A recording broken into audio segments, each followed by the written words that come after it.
Capacity management ensures that cost-justifiable IT capacity is matched to the current and future agreed-upon needs of the organization. It does this by monitoring patterns of business activity and service levels and producing reports on service and component capacity and performance. It does it by component tuning. It does it by assessing current and future demands. It also seeks to influence demand management and maintain the capacity plan. In addition, it assists with the identification and resolution of performance-related incidents and problems and undertakes the proactive improvement of service or component performance wherever cost justifiable and consistent with business directions.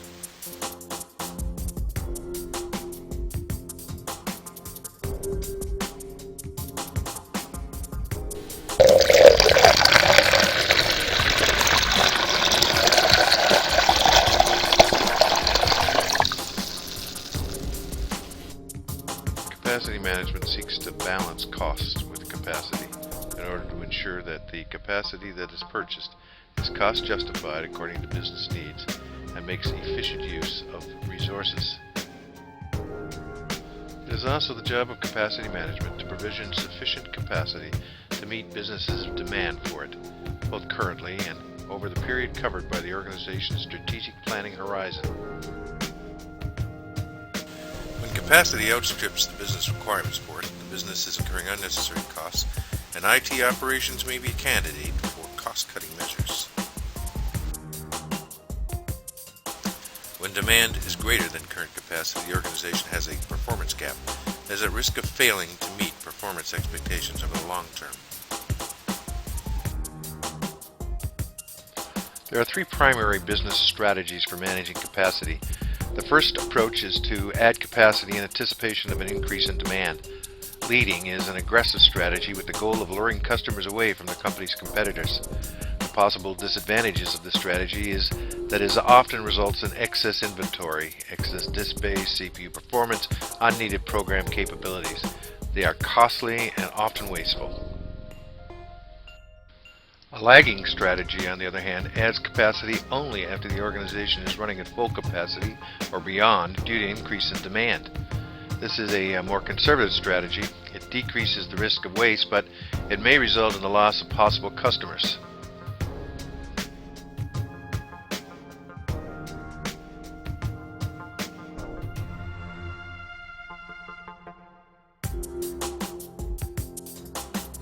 A matching strategy adds capacity in small amounts in response to changing demand in the market. This is a more moderate strategy designed to make corrections to existing capabilities caused by environmental changes. It is supplementary to the previous strategies. ITIL distinguishes three levels of capacity management, each involving distinct phases within the organization, and each highlighted by their primary location in the ITIL service life cycle.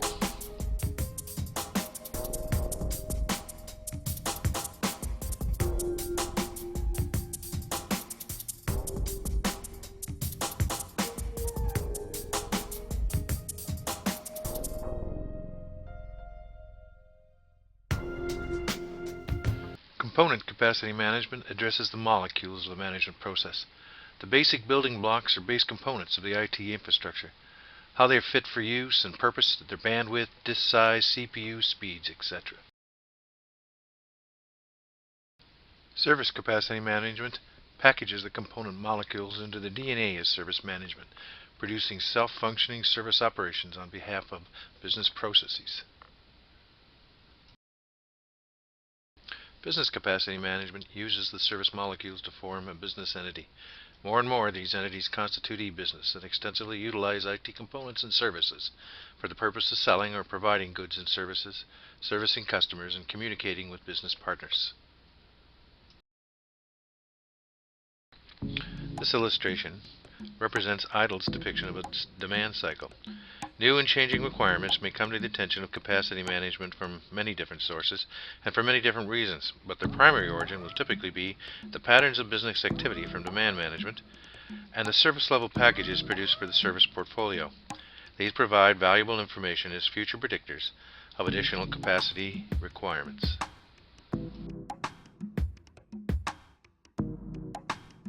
Let's look at a real-life example. Many state and provincial governments are in the business of managing parks and recreational activities. Visits to natural parks offer visitors a holiday at a competitive rate. The goals of this operation are no doubt varied, but will include revenue generation, maintenance of the habitat, and customer satisfaction. Business capacity issues will include the number of sites available and the factors affecting the ability to get customers to those sites. An important service for this operation is reservation booking. Often provided by a specialist vendor, the booking service provider will offer alternative methods to receive and log bookings, to manage them over their life cycle, and to provide information for performance and improvement initiatives. Capacity issues will include the number of telephone call lines and operators for telephone booking, and bandwidth, and the ability to arbitrate booking contentions for internet booking.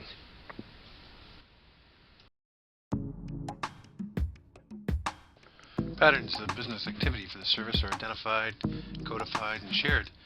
One or more attributes, such as frequency, volume, location, and duration, will describe the business activity.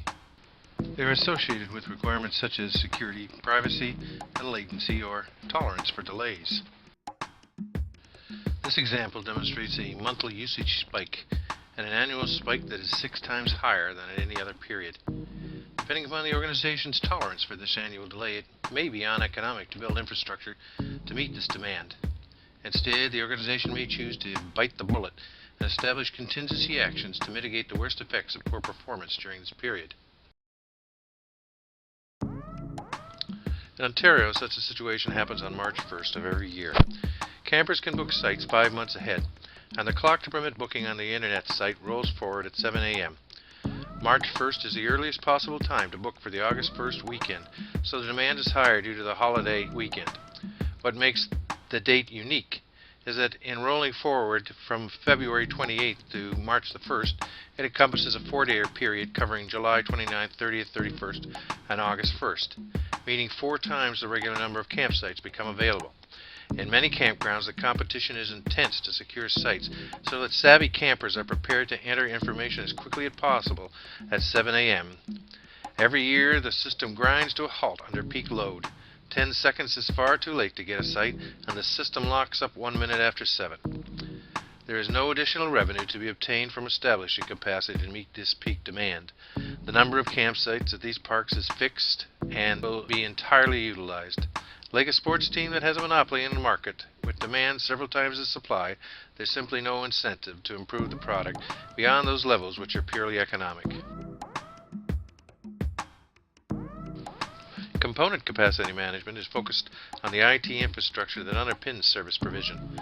All components within the IT infrastructure that have finite resources are monitored and measured, and that data is collected, recorded, analyzed, and reported.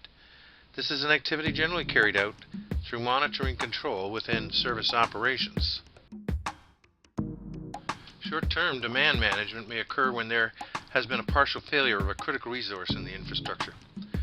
Capacity management should be aware of the business priority of each of the services, know the resource requirements for each of them, and then be able to identify which services can be run while there's a limited amount of resources available. Long-term demand management may be required when it's difficult to cost-justify capacity. In our example, peak demand occurred for only 1 hour over the course of the year.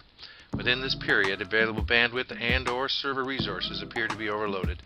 For most of the rest of the time, bandwidth and server capacity were very lightly loaded and the components were underutilized. Is it possible to justify the cost of an upgrade to provide additional capacity for only 1 hour per year? Or might it be possible to influence the demand and spread the requirement for resources across several days around March 1st, thereby delaying or avoiding altogether the need for excess resource capacity? Application sizing estimates the resource requirements to support a proposed change to an existing service or for the implementation of a new service in order to ensure that it meets required service levels. Or application sizing may be affected by resilience aspects that may be built into the design of the new service. Modeling is an activity that can be used to beneficial effect in any of the sub-processes of capacity management. It seeks to better assess future capacity needs through trending or other modeling techniques.